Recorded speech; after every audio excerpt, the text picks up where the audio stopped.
Hey guys, so back again here, Half Moon Customs. We got a special treat for y'all today. Got Jerry, a friend of Gerald's. He's got a few things laying around I think y'all would really like to check out.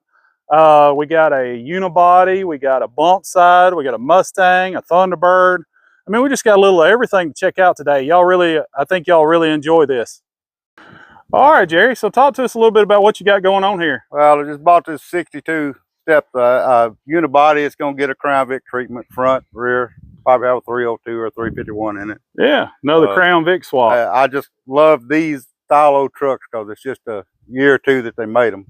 Probably one of my more favorites. What, 61, 62? 61, 62. I think they might have bled them into 63 just trying to get rid of them. Yeah, somewhere right in there they like changed back to having like a separate bed, and then they used the older generation's bed instead of, you know, obviously this is a newer generation than the off-going one. This is a slick unibody, and then I guess the ones before they call them a fridge. Right. And they use fridge 59s and might have been, I know the 59, 58s and all that, they call them refrigerators. Yeah, and the 63, 64, I don't even know. Somewhere right in there they had the wrong year bed on it. Right. What they called it. Yeah. They're kind of I think that's 63, 60. In 64 they bled some of that into there. Yeah. I think 63 they was actually trying to get rid of these trucks. Yeah. Or they was phasing them out going to the split bed again. Yeah. A bit separate bed. Do you have a motor in it or anything? It's got part of an old 6-cylinder in it, but it wasn't bought for the motor. It was bought for the body. Yeah. And you just got this, right? I hadn't had it long, maybe 2 or 3 months. Yeah. Yeah, something like that.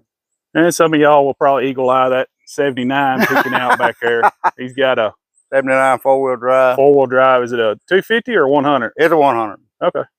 Or I guess it'd be 150. I guess it's 79. 150, yeah. Correct. Okay. So we're over here. Of course, you got Gerald's driving his daily driver out here. And then this is Jerry's bump side. And this is a 71. Oh, you got the wrong grill in it. Can't find a 70. You can't find a 71 grill. Me either. I've been looking everywhere. Yeah. Yeah. Shut up. Yeah. I actually busted the grill that was in it and couldn't get the inserts and had to change them. Yeah, I actually busted the grill and couldn't get the inserts, so I had to change it. To switch to what you could find. Yeah. I've got a 71 grill at the house the same way. I've got 72 inserts in it, but I'd much rather have 71 inserts. Yeah. You just can't find them. Well, truth be known, I'd rather have a nice 69 grill, but I can't afford one of those. They're too expensive. I don't know. I guess once you get to know these trucks, it sticks out like a sore thumb when you see a 67 to 69 grill, and then you see the marker light on the side of the bed. To me, it looks wrong. And I know that's just me nitpicking, but well, you know. Yeah. Well, this old truck here, my dad had a buddy, and this thing sat under a locust tree for about 14 years. And my dad tried and tried and tried to buy this truck. And then one day he come over and sat down on the porch and he asked the old man, he said, "You still want that old truck?" He said, "Yeah." He said, "Come get it, you can have it." So we went and got it, and he wanted the motor in it. It had a Windsor in it, and I told him, I said, "Pop, I'd love to have that old body." Because I already had a rear end and a front end sitting around to put under one, and that's how it come to life. So I see you got disc brakes, front and rear. Right, it's got front end, it's got Crown Vic, everything, front and rear. Okay, what year Crown Vic? 06. 06, okay. Car. So you got the wider axle, I think. I got the widest one you can have on there. You got to trim your fenders just a little bit. Just a little bit. But not much. Sitting out in the chicken house when I started putting this thing together, and I said, I think I'll get those out and see how they look on there. Yeah. They got the best price. They're free. They look good. They look good. You can't beat that. And I tried to get him to go with the 54, he went yeah, you'd look good rolling with us. Yeah. If I can get my dent side together, I don't know. It ain't looking too promising at this point. But I just love this old truck. I drive it every day. Yeah. So what color yellow is this? Do you know? I don't have a clue. The funny thing about this tailgate is I stopped at John Deere one time, and there was a Mexican guy standing out behind the truck. When I walked out, it had a black tailgate on it. Yeah. And he come out and said, "Hey man, you want to buy some parts for these old trucks?" I said, "Well, what you got?" He said, "Well, I got bed and cab and all that."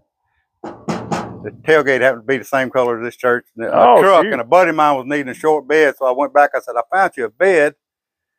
I said, but there's one stipulation. I said, I get the tailgate. He said, I don't need a tailgate. You can have the tailgate. I said, okay, you got your bed. We actually shortened one in this shop one day. You're gonna have to watch him, Gerald. It sounds like he knows how to get a deal going. Hey, I've been hanging out with him. Right? That's why I started hanging out with him. That's what I'm talking about. That's my kind of price right there. But it's actually got the tank in the bed. Oh, That there's just I didn't want to weld a filler, the hole up. So I just got a dummy bung in it. Yeah, it's actually got. I think I'm planning on mine. I'm gonna put a dummy in or a plug in the end of it. That way I can put keys in it or something like a backup key. Hey, show him where you put your gas. That's it's right here. It's right in the bed. It's got a '69 Mustang tank under it. Oh, okay, yeah. That's pretty common. I like that fuel door though. That's a common thing. Yeah, that's off of that's the doors off an old Dodge truck. Yeah. And I just took the bed and set it in there and just. Hey, that's resourceful. That's the way to do it. Well, I seen one guy used he had a 6-inch hole saw and he drilled a hole saw with it and then used that plug for the fuel door. Yeah, right. I mean, it's worked really good. And you got. You don't need that dash pad. I think I could use that on something else. That's the original dash. Yeah, it's just a good old truck. Oh, I love it. It's got some holes in it, but that's the way I just wanted it. I don't want a perfect truck. I wanted an old looking truck. Now, what drivetrain we got in it? It's got a 351 Windsor. It's got the 2 years Ford made what they call a 3-speed overdrive. They made a 3-speed overdrive, so actually it's a 3-speed with an overdrive on it. Yeah, like I think I had one of those one time. They called it like a Todd or something, TOD. They come back in and done another one in the 90s, I think, but it had the permanent shifter made on it. Yeah. Pretty good looking little motor. I'm a Windsor man. Yeah. He just rebuilt it. Pace setter headers. It's got headers, got little cams, got a set of Hypertech pistons in it. Okay. It moves this little old thing pretty good. Oh, yeah. It's fun to drive. Now, what's your master cylinder out of? That's 2001 Dodge truck. Dodge truck. Okay. The first steering part of the steering link is off the 2001 Dodge truck, but the Crown Vic will slide up in it. Okay. So that's the way I put mine together. And the Crown Vics are real neat because they got a double joint down there, and it makes them turn real sweet. Yeah. But that'll slide right up into that 2001 Dodge, and you just run a boat through it where it can't slide down. There you go, guys. Y'all heard it. That's how you do it right there. Be resourceful. That's it. Throw that. You ain't got to buy all them fancy boards and joints and all that. You ain't got to buy all them fancy. Y'all need to go to the junkyards. What you need to do. Yeah, because that piece off that Dodge truck is like $10 at the junkyard. Yeah, no doubt. So. Fire it up. Oh. Yeah, fire it up. Fire it up, he says. Fire it up. But it'd be the one time it won't crank. We can.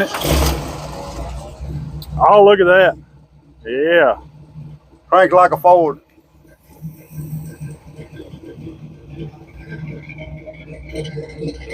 Yeah. Give us a little rev. Let's hear it. All right. Just a good old truck. That's a good old truck. I'd be done sold this thing 1,000,000 times if I wanted to. Oh, yeah, no doubt. Everywhere you go, people. Everywhere you go. They do that a lot with my high boy. Yeah. Hey, you wouldn't want to sell that truck, would you? Yeah. No, I wouldn't. Yeah, I got a 3-year-old grandson that done claimed it. So oh, yeah. He claimed it. So what else do we have here? I'm working on a 55 Thunderbird. And if there's...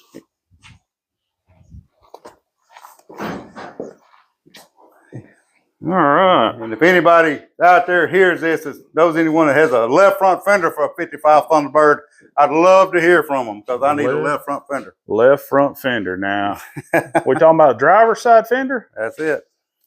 Does that thing even unbolt? No. Got to be cut off and welded on. Oh, wow. I was not aware of that. There's not but 4 things that come off that car. That's the hood, the trunk, and the 2 doors. Yeah. That is a one-piece body car. Really? It's old unibody. You got a unibody car and a unibody truck. But actually, I didn't know they were made that way. Yeah, when I bought that car, that was a driving car. I drove it in this shop, started disassembling. Oh, I wouldn't even say that on camera. That's not a good thing. Well, hell, I mean, it's still a good car. It needed shoddy body work, and I'm trying to make it right. I've been guilty of that though. I can't say much. I've taken my fair share apart. But yeah, I've got the convertible top for it. I've got the hard top for it.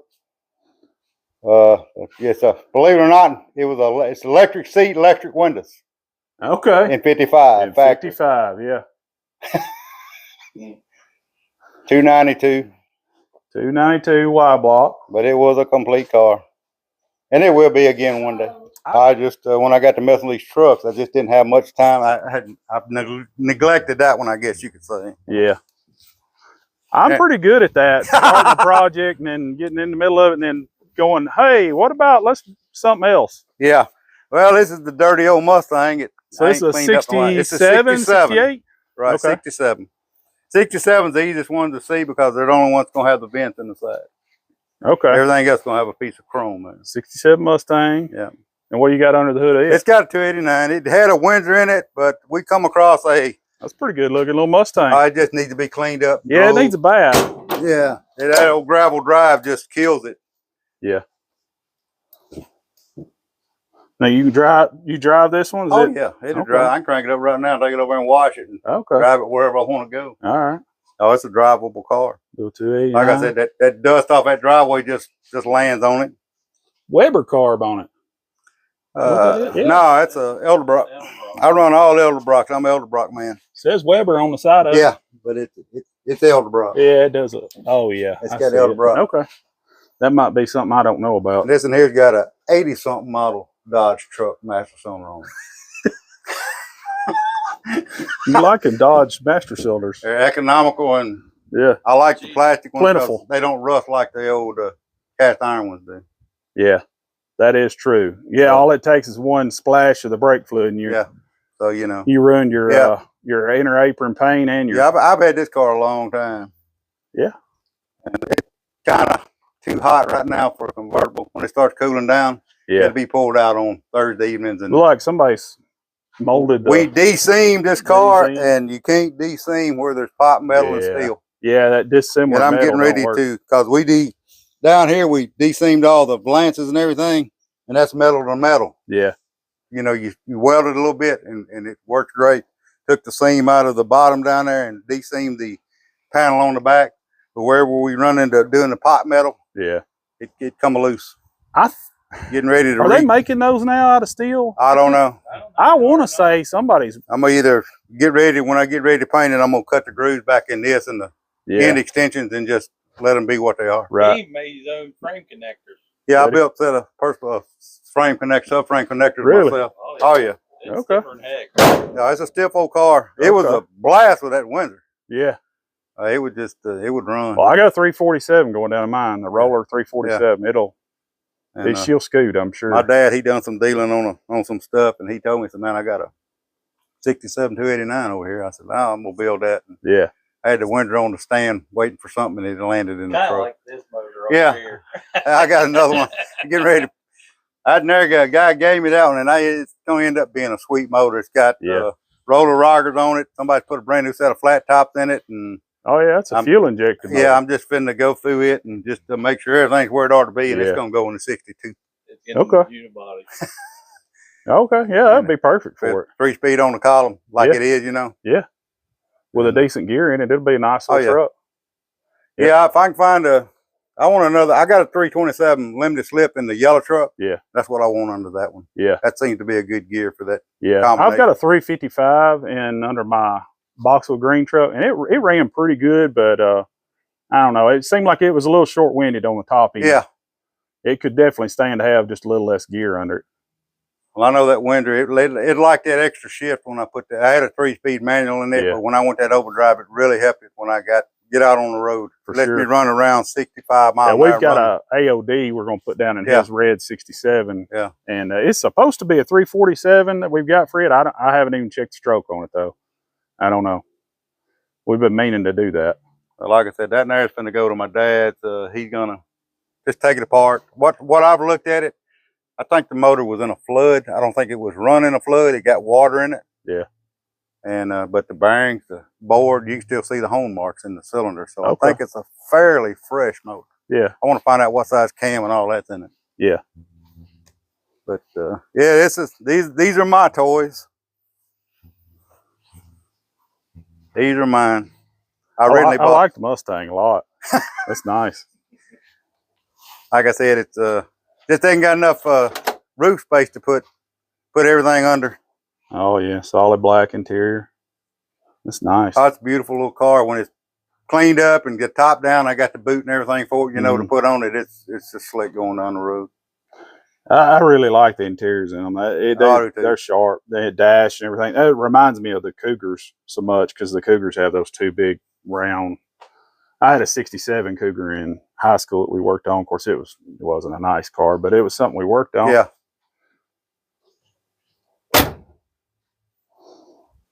No, it's Ford because the door shuts right. You're right. GMs don't do that. Oh yeah. Look at that. Look at that. Stop going forward. Oh yeah. Ooh, it even locked him up. You put the whoa in the go. Hey, put a dime down there.